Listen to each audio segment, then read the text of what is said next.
introduce the creators of Game of Thrones, David Benioff and D.B. Weiss. Director Miguel Sapochnik. Liam Cunningham. John Bradley. Natalie Emanuel. Conleth Hill. Sophie Turner. Iwan Rion. Faye Marseille. Isaac Hempstead Wright. And finally, Christian Nairn.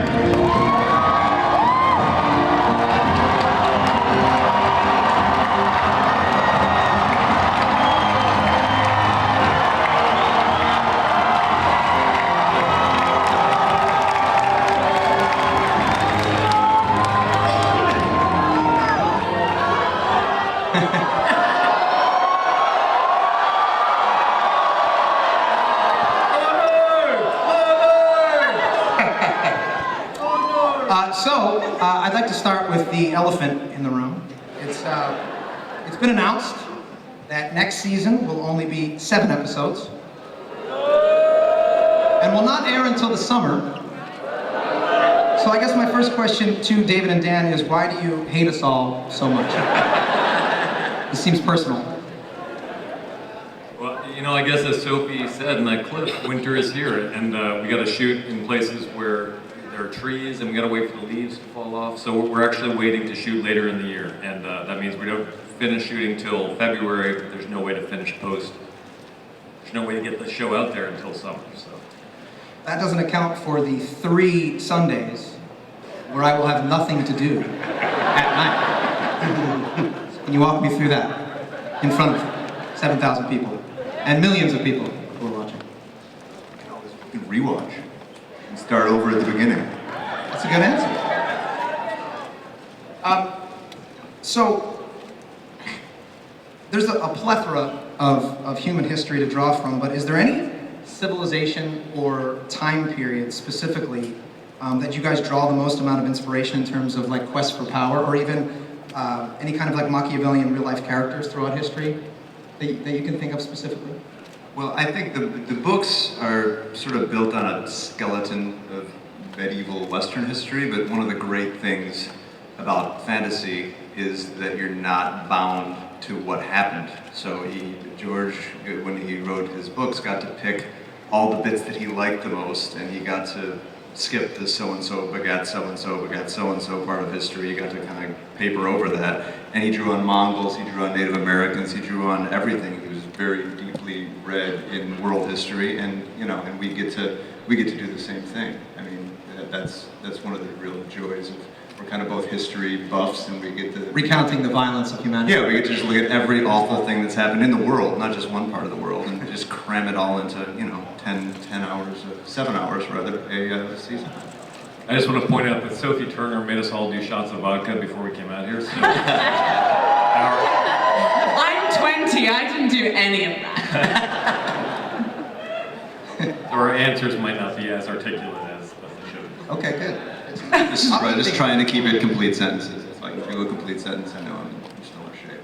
Well, one of the things you guys just touched on was that that obviously you're drawing from source material, but season 6 was the first in which you would pass the books. So obviously next season will continue to do that. Can you talk a little bit about that process and you know, working with George to achieve, and how much of it is his vision versus how much of it that you guys want to do with the show? Yeah, well, you know, some of it is still, it's still ultimately George's imagination that gave us these characters, that gave us this world. And 3 or 4 years ago, we were in Santa Fe talking to George, and he told us about where he was heading with the books, and that's when he told us the Hodor fate and the Hodor, where the name Hodor came from. And I just remember looking at Dan, it's George's fault. And I remember looking at Dan, and just, we were both so amazed and excited because it was so freaking cool. And one of the things that's brilliant about it is that this name, which has become almost a joke, you know, people make jokes about Hodor, and then ultimately you realize where that name comes from, and it's suddenly a tragic turn, and that's so George R.R. Martin. So, you know, hopefully we're still living out the spirit of, you know, George's imagination. And even though we're beyond the books, I think one thing that's fun is that George's books will be very different in some respects and the same in others. And I think they'll hopefully both the series and the books will be surprising to people who are reading or watching or whatever it is. So, Sophie Turner, her fault. Sorry. Well, I'm glad you brought something up because obviously, sadly, we lost one of the most beloved characters of the season and in all of television. I know. It's Gentle. tragic, isn't it? Yeah. Dylan, how did you create such a lovable scamp? And what is it like to be America's sweetheart? Sorry, what was that? Why are you such a lovable scamp? Thank you, Sophie. I don't know. I mean, I think the key was that when we were discussing the character before we even started shooting, that he had this kind of joy in everything that he does. So he's enjoying it. He's on the best time of his life, and he loves doing all this stuff. And that I think it kind of made him a bit funnier, I suppose. So he's not just some psychopath. That's just one direction. He's got a bit more about him. He's not in one direction.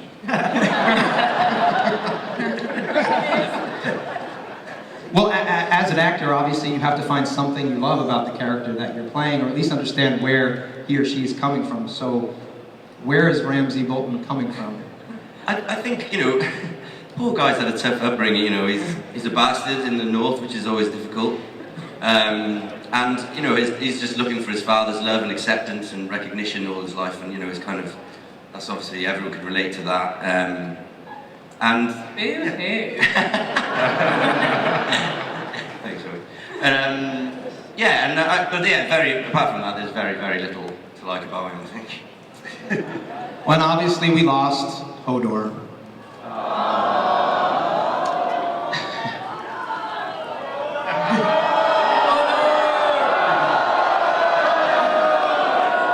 Thank you, guys. Christian, can you talk a little bit about the fans' response and what that was like? I'm sure it must have been overwhelming. Well, yeah, it has been overwhelming. I did not expect it to be so crazy. I'm really, really flattered as well. It's blown my mind. I was in LA a few days ago in a hotel, and all their doorstops said Hodor on them. I go, really? But yeah, it's been incredible. I didn't expect it. I mean, the scene was incredibly written and directed, and I knew it was going to be cool, but I didn't expect the outpouring of emotion. You're gonna make me cry.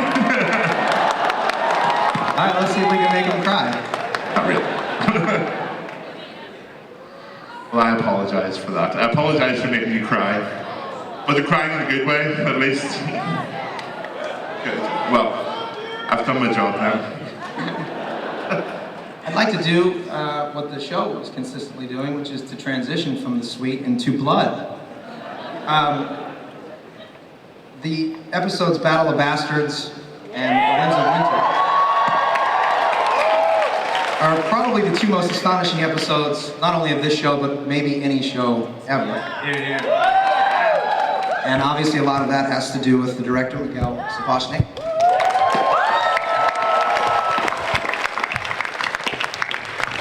Speaking of the battle itself, obviously we could have a whole panel probably about those two episodes, but we have to limit it to a few questions.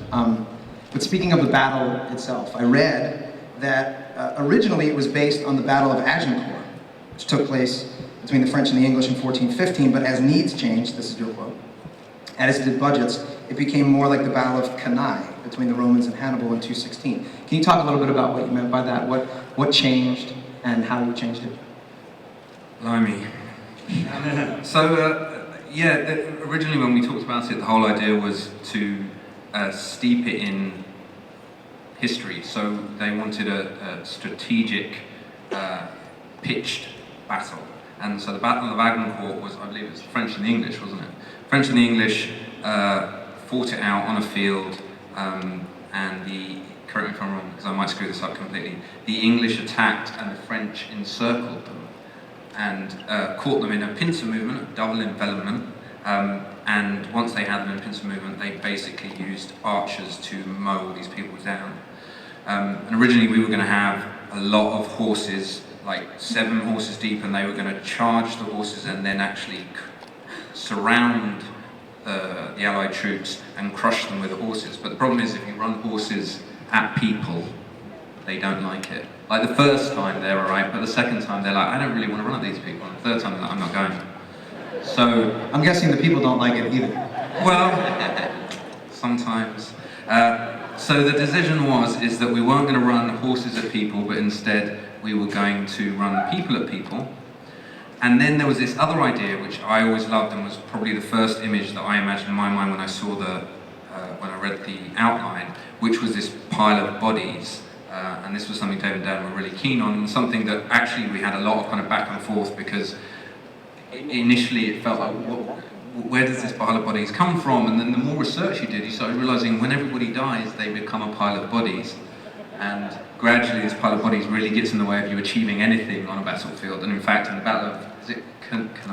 Cannae. The Battle of Cannae, what was happening is these heavily armoured knights were going down into battle, and they were getting stuck between piles of bodies, of dead bodies, and they were becoming sitting ducks to then be picked off, which seemed horrible and a complete bummer to go out to battle and then get your foot stuck somewhere and get picked off.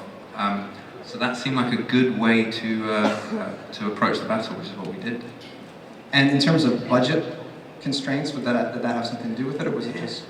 The not using horses that definitely was a budget constraint. I think any time you do something this big, you always start with something that's bigger than you actually have the money to do. And then what you come up with is creative ways to turn that disadvantage into an advantage. So there's so many things. In Hard Home the year before, it was the same thing. In this one, one of the reasons that we decided to have the Wall of Shields that arises was because we didn't really have the money to see what was behind the Wall of Shields, because we would have had to stage all the fighting and dead bodies, etc., etc. We just didn't have the money to do it. Even when we were doing the body pile, we had 257 bodies, and that doesn't quite cover the body pile. So between setups, 10 people in the art department would basically run and move all the bodies to another place, and then move the bodies to another place. And it was all about trying to cover this big pile of chicken wire that we didn't have the money to cover. Well, I saw that you're not on the list for directors this year, but we can expect you back next year? I would very much hope so, yes.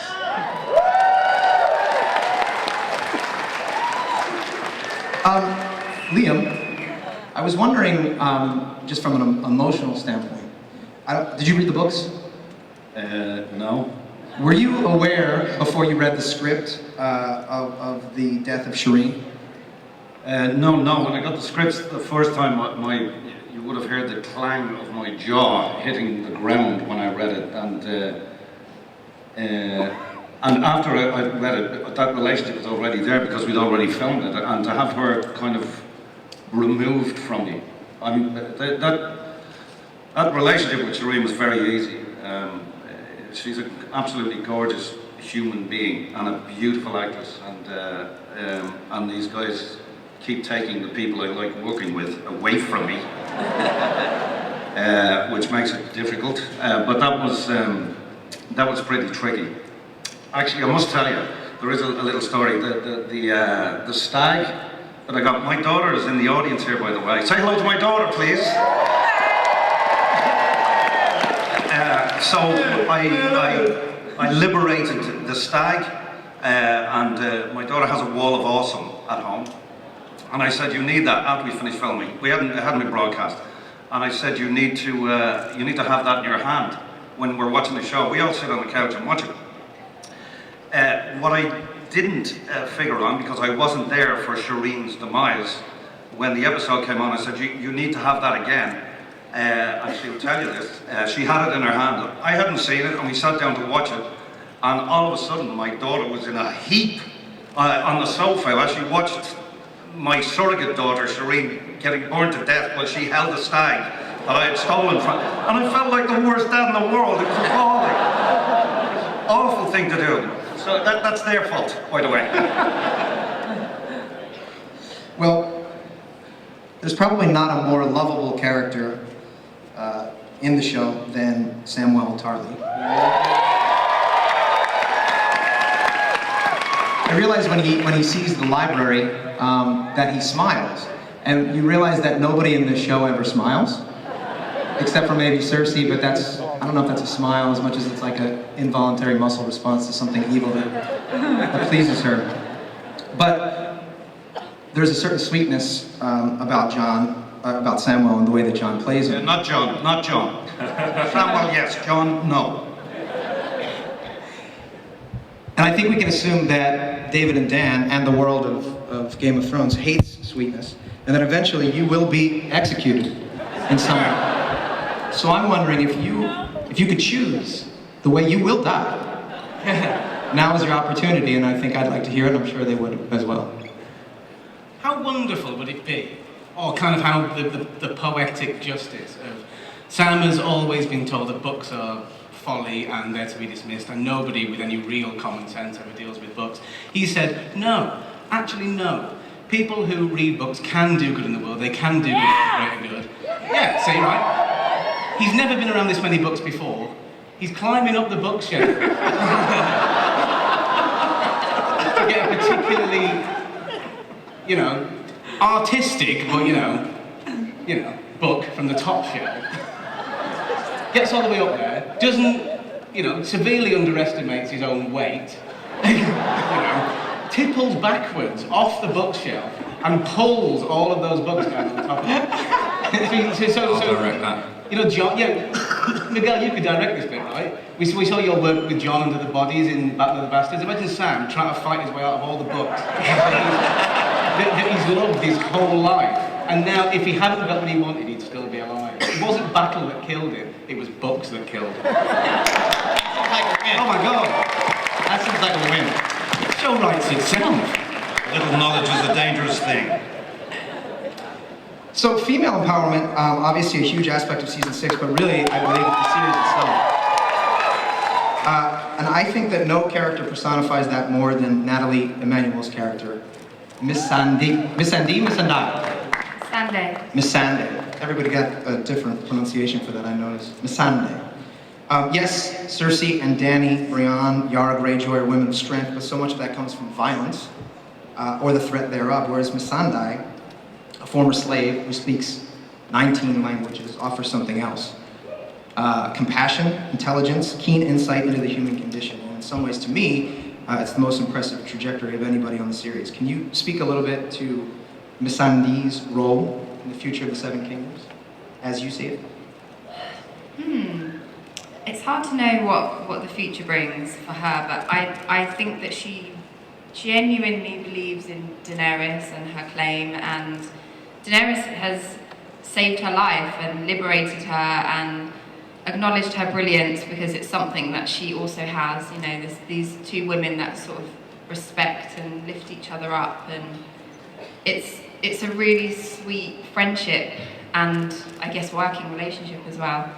So I kind of hope that Missandei continues to support Daenerys, and they sort of become continue to be this sort of girl power couple. Conleth, Varys has... I'm not going to stop you.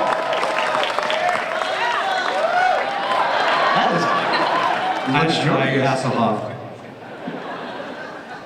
He has a seemingly endless array of spy network. Obviously, he uses to his advantage. I'm wondering if you had such array of spies in your real life, what would you do? How would you use that power? For evil or for good? Oh, for good. I despair of the world at the moment, with everything that's going on, and I think we should all be heading towards inclusivity rather than exclusivity. And so I admire his approach, and I love that this season you got to see him interrogate someone, and it probably wasn't what people expected, but that's just the way he works. So I like him, and most of the bad things are said about him by people who don't like him, which is a great example of the way the world works. But I think he's, so far, I mean, it could turn its head, I've no idea. He could have been working for someone else the whole time, but it doesn't feel that way, certainly. And so I guess I'd use it for good. It seems like you're having a ton of fun, and you're coming at it. So many of the scenes when we cut to you, they play comedically. In fact, when you watch the show, which I find really interesting, I've been to a few of the premieres, people laugh throughout the show, and it doesn't necessarily happen as often when you're sitting at home. But there's something about when you get together with the community and watch it, and I think a part of that, obviously, with Peter and with you, I'm wondering if you're doing that on purpose to bring a comedic bent to it, to bring a little bit of levity, or is it on the page, or is it something that... It's all on the page, and some of David and Dan's descriptions are hilarious, like, what, bitch, or something like that, you know. But no, it's just an exquisite script, and it's perfect when you get it. You just go with it, and we're very grateful for that. So are we. Bam. Sophie. You've had a big year. I've had a what? A big year. Oh, right. A big, brutal year. I should say Sansa has. First question that I think a lot of people would like to know, I certainly am one of them.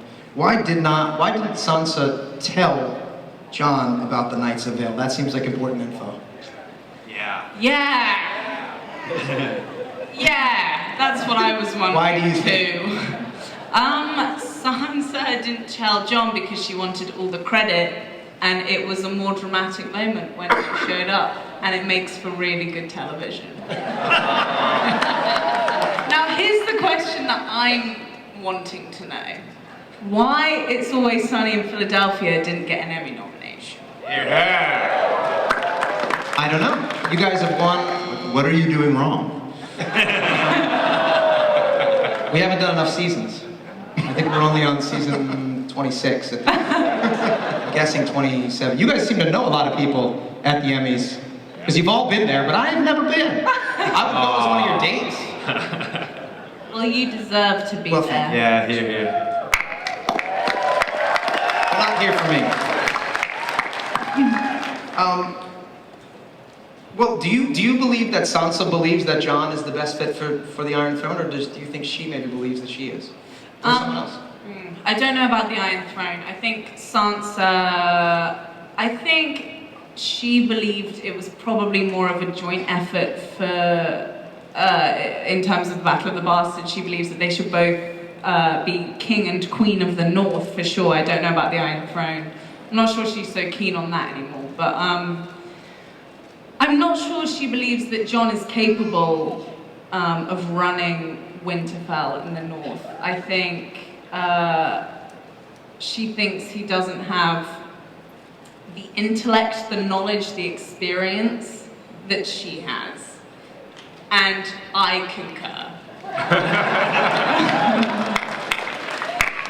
But she knows that he has wonderful morals, and that kind of those stark morals that, inevitably he'll make the right decisions, or the good decision, but whether it's going to benefit anyone is another story. Whatever, Jon.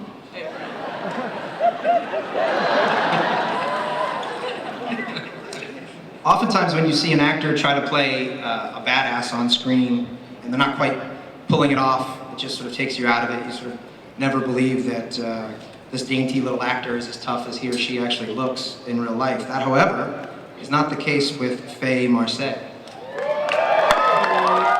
He pretty much channeled the Terminator better than Arnold Schwarzenegger. Stole that one. Yep. I was like doing a scene and I was running, and then I was sort of mid-scene and I realised that my arms were doing this, and I thought, yeah, I'll keep that, and did, and it went down pretty well. So yeah. Well, so it was unbelievably authentic, and so do you have any background in martial arts, or are you just like a badass in real life? Or? No, I'm quite a scaredy cat in real life. I'm quite nervous and shy actually. So spending a month with Maisie Williams training like gets you in the mood, you know, because she's really good. So you want to be like as good as her. She used to hit me all the time and make me keep going. Come on, Marcy, come on. So I have a lot to thank Maisie for. So yeah, in real life, I mean, I quite like football, soccer over here, but that's about it. Yeah. There's a lot of speculation that Arya and the Waif are in fact the same person. Yeah. Which would explain quite a bit. No one else seems to see her when she's beating up a blind girl in the middle of Bravos. Nobody seems to actually notice. What do you think? I think the theory was a cool one. It would have been really cool, but I think Maisie's, I think Arya is Arya, and that's her journey. And I think, yeah, the way it is now is the best way. Like the theory's good and it's creative, but I think they've got it right. The writers, yeah. Hey, writers, are people reading into it too much, or? Good answer. That's fair. Oh. What was that? So Isaac Hempstead Wright plays Bran. Bran obviously got some pretty big info in the season finale, probably one of the biggest secrets in the history of the show. And your character is the only one that knows. Now, if there's anybody in this room who doesn't know what I'm talking about, you do not deserve to be here. And I'm just going to tell you, it would appear that Jon Snow is not, in fact, Ned's son at all. He is a Targaryen and therefore has a rightful claim to the throne. So what do you think Bran is going to do with that information? Well, first of all, I don't think we know for sure whether it's a Targaryen. That it could well be that there's an incest situation going on, like with the Lannisters and Ned and Lyanna. Well, I think Bran knows that he's been shown this information for a reason. He might not know exactly why that is, but he knows for some reason it's imperative that he knows this and he spreads the word. But I presume somehow he'll tell Jon, but I don't know how Jon will take it when Bran turns up and says, "By the way, I'm a tree wizard and your dad isn't your dad." Just.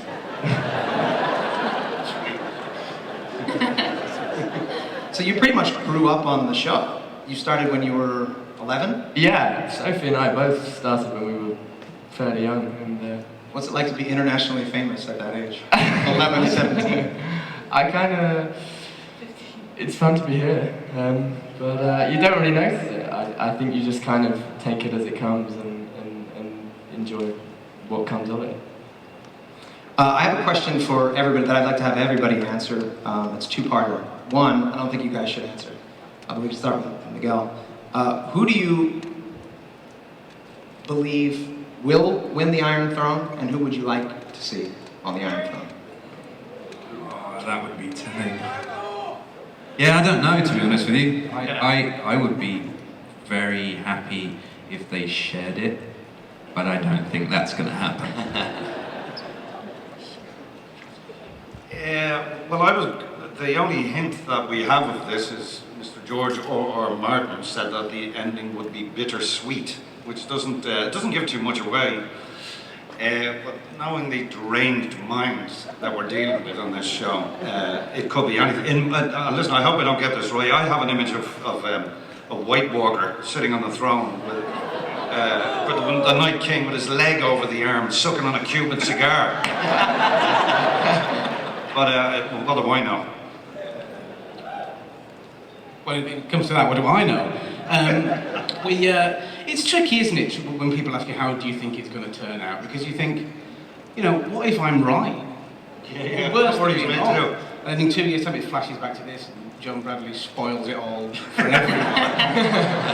But I'd say, just out of pure blind loyalty, I'd say, John. Yeah, just because that means that I may be in it till the end as well, and do the way it goes. As is Maester.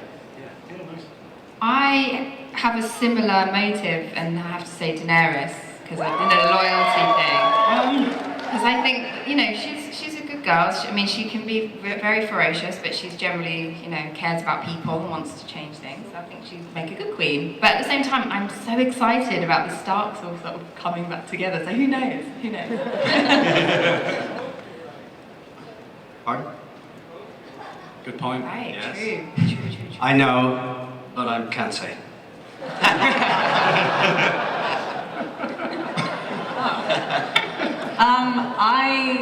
I think I want Littlefinger on the throne. I just think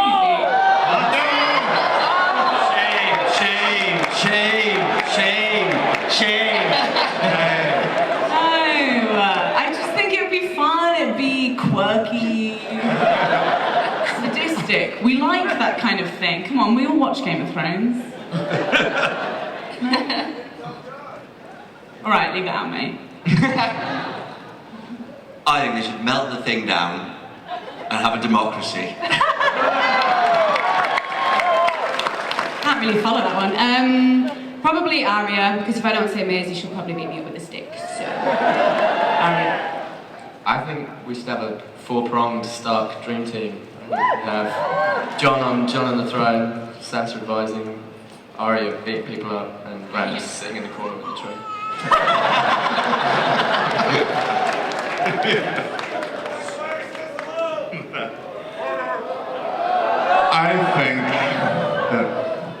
I think the throne's probably not going to be important by the end of the show.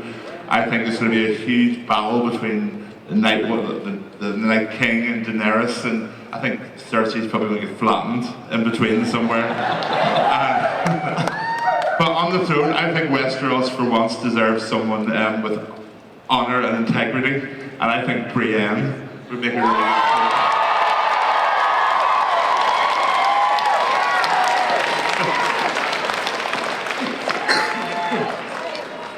I think we're going to open it up to some questions out in the audience. I'm not sure where they are. Oh, there we go. Button lady! Hello. Hi.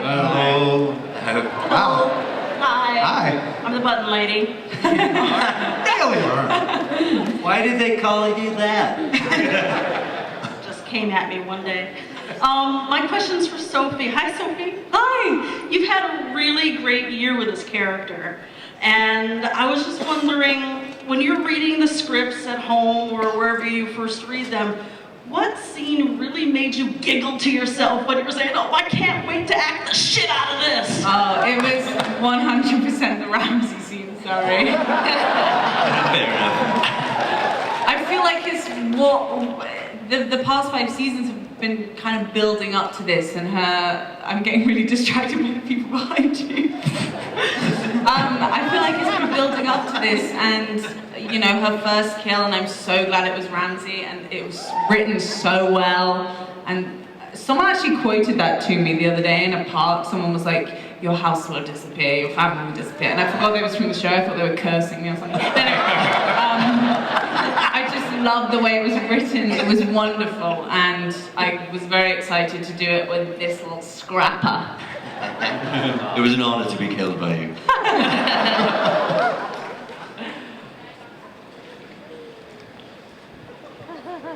Next. This question is for Faye. Awesome. Yeah. Oh wow, good eyes. Wow. Hi. Oh, you've gone. Go ahead. Darling. Somebody turn on the volume. It's on. Hello? Hello. A girl would like to know, Oh no. what was the favorite part of training for your fight scenes? I guess they were kind of choreographed like dances, and so we spent like a month in Northern Ireland doing that. And I remember one day where Maisie and me were really no, actually this was after filming. So after we filmed episode 5, we spent all day doing that, and it was so much fun. But me and Maisie were hitting each other a lot. By the end of the day, we were so tired that I went back to my hotel room and fell asleep face down in a plate of salmon. So even though it was a good day, I woke up like this. And I looked in the mirror and was like, man, that was, it was a tough day. So yeah, that probably that day because we were both really tired, but we had like a lot of fun. Yeah. Salmon face, awesome. Shouldn't have said that. Hi. Hi. Oh. Hi, Natalie, and the rest of the cast. Hi. This question is actually for Sophie. Oh. All right. So. Tease. Basically, so Jon Snow and Sansa aren't really brother and sister, and don't ask me she this. likes redheads, right? So I was wondering. She likes redheads? No, he likes redheads. So I don't know what she likes, but I was wondering, like, what kind of issues you think it could cause. Deformed ones. Sophie. Alright, here we go. Let's get the party started. John likes redheads, he does, but Sansa and John have grown up together. They may as well be siblings. They have that sibling rivalry. I don't know, but I swear to God, David and Dan, if you make anything happen, I'm gonna kill you. I don't want to It take part. hadn't occurred to us, but thank you. Nothing will happen. Hi. Hey. Hi. So Engine Cold Hands is back. Yeah, good one. I'd like to ask the panel if there are any great stories, funny, that they'd like to share during the production this season. Ah. I'm sure there's so many. Kit farted a lot. Exclusive. That's it.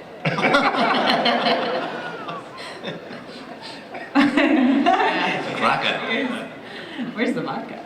Hi there, my name is Nicole, and I just wanted to ask Bran a question. I just wanted to ask you how you felt when you found out about, when you had the vision of Jon Snow being born. Like, what I mean, was it like an eye-opener for you, and it made everything make sense, or was it just something that made you more confused?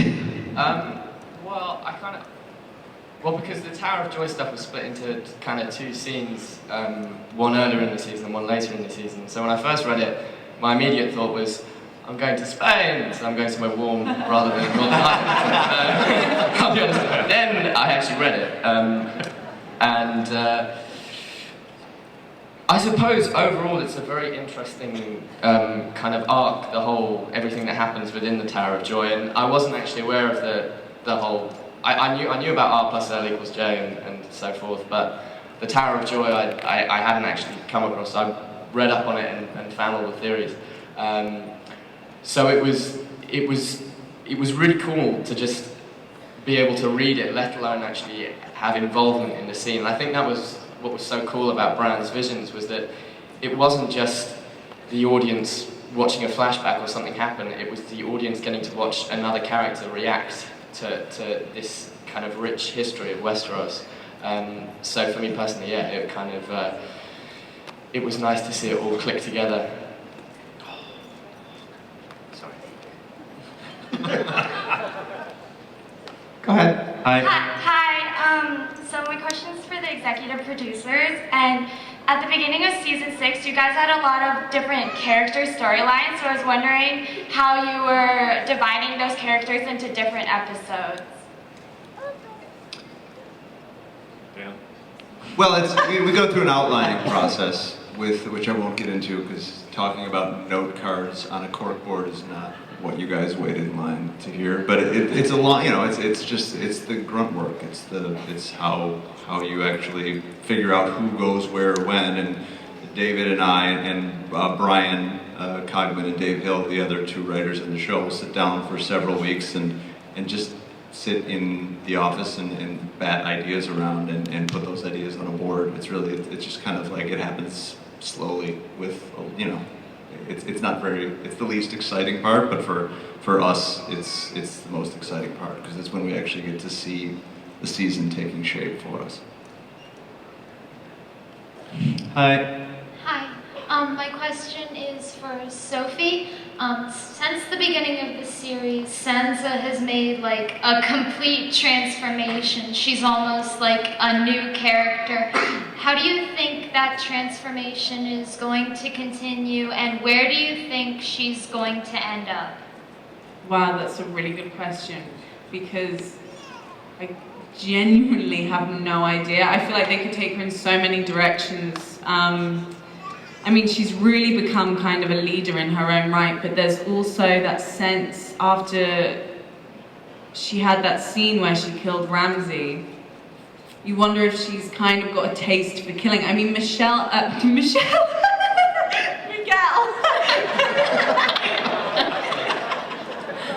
Vodka. Michelle and I discussed that scene extensively, and we really wanted to kind of accentuate that. What do you say? Don't break comment. We really wanted to kind of accentuate that kind of look back where she almost walks away and then she looks back in to the kennels with this kind of passion for it and this real intrigue and I don't know. Yeah, we really tried hard. We spent a long time messing around with that scene when we were actually shooting it, because there's such a wish fulfillment aspect to it. That's the thing that everybody has been waiting to see for quite some time, and that she's been waiting for, and we needed to milk it but not too much, and we also needed to remain slightly ambiguous about what her feelings were about it. But I think one of the things that clinched it is when there's a close-up of Sophie and she goes to leave, and then she kind of pauses, and then she gets drawn back into it, just as you're hearing Ewan scream like a pig. So yes, in answer to your question, I honestly have no idea if she's gonna become a real leader and do the right thing and be a true Stark, or if she's gonna go completely sadistic, or who knows? We'll soon find out. Watch season 7, it's gonna be great. Hi. Hi, my name's Tyrion, and I have a question for all of the females up there. How does it feel to be such strong women in the show, and does it kind of affect your lives outside of it?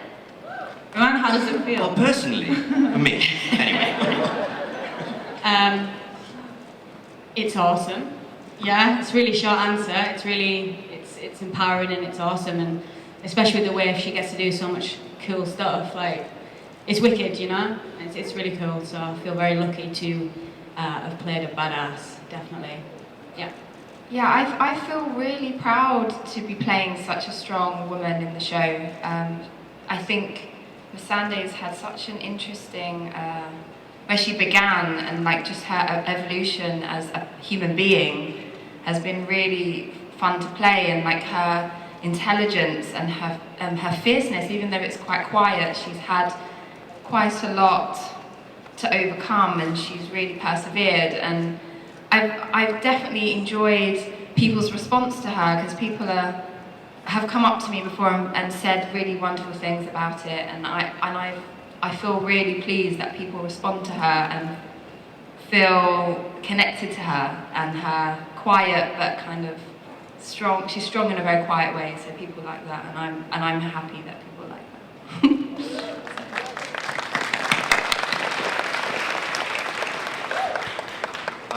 Hey guys, I'm a really big fan, by the way. Say hi. Thank you.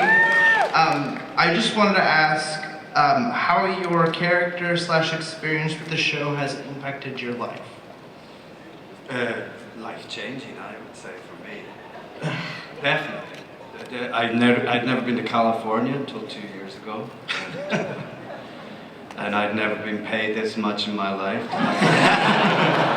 To have such a good time and on such an excellent piece of work. It sort of spoils you for everything else, because nothing else, lives up to the production values and just because we've been working for so long together, every department works together so brilliantly, and it's just been an amazing experience, and I wouldn't swap it for the world.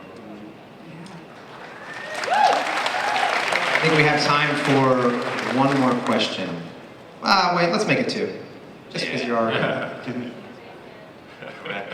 Hi, my name's Sky, and my question is for Christian.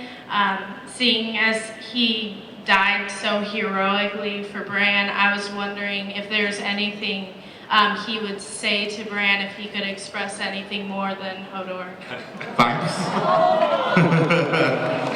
Hold your own.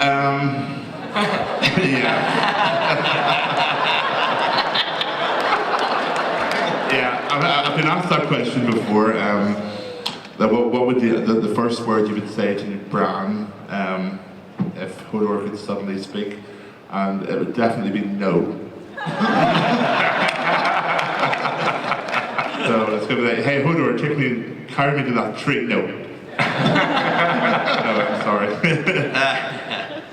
I think Hodor would be happy the way he died. I think he would be. I think he enjoyed protecting and looking after, as I did with Isaac here for the last 6 years. And I'm going to miss him. So I'll never get rid of him, though. Really, I'll never get rid of him, really.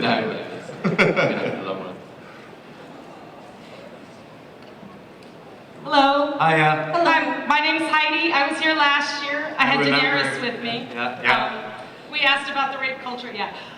Last season was amazing. The payoff was incredible. The women kicked butt this season. And I'm very excited about the upcoming Cersei Dany SmackDown. So can you tell us a little bit about what we might expect from their inevitable meeting? Sure. David, Dan? Yeah, this is Can definitely you tell your us question. anything? Liam? Yeah, there's going to be a list of exclusives now. You're lucky you're here. Off you go, guys. We don't know. Maybe they'll just get on really well. Yeah. Be like, hey girl. Yeah. We're both strong women. I love your hair. This is actually a pretty good transition. Ladies and gentlemen, please join me in thanking the cast and crew and creators of the greatest show in the history of television, Game of Thrones.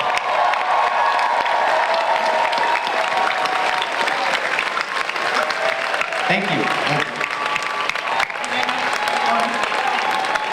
Ladies and gentlemen, let's hear it again for our crew and cast and executive team of Game of Thrones and our special guest moderator, Rob